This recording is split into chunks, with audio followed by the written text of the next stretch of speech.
Muốn làm sếp, hãy tập quen với sự cô đơn.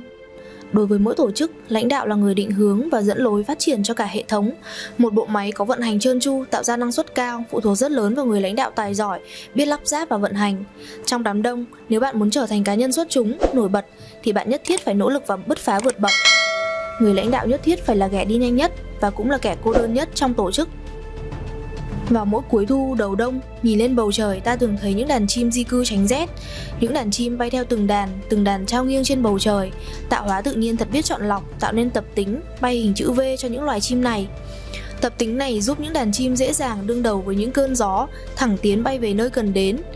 Và đến nơi an toàn hay không thì nhiệm vụ quan trọng nhất chính là của cánh chim đầu đàn. Người lãnh đạo cũng vậy. Đứng ở vị trí đầu đàn là vị trí mà tất cả mọi người dõi theo. Mọi hành động, quyết định của bạn đều ảnh hưởng đến tổ chức, thậm chí là sự sống còn. Do vậy, người lãnh đạo luôn giữ cho mình một bản lĩnh nhất định để dẫn dắt tổ chức, chinh phục những nấc thang mới. Và người trên đỉnh cao thường luôn là người cô đơn nhất.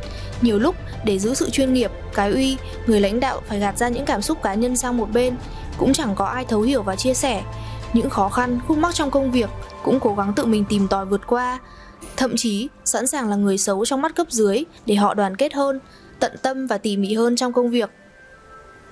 Đã là lãnh đạo thì luôn cần có một cái đầu lạnh để đương đầu với sóng gió.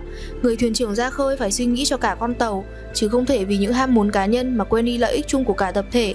Đó mới là cái khó của người lãnh đạo, là người phải hy sinh bản thân để gồng gánh cả một tổ chức.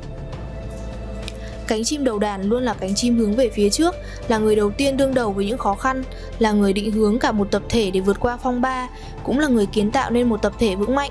Vậy nên, dù còn trông gai phía trước nhưng những nhà lãnh đạo cần là người tiên phong vượt qua chính mình.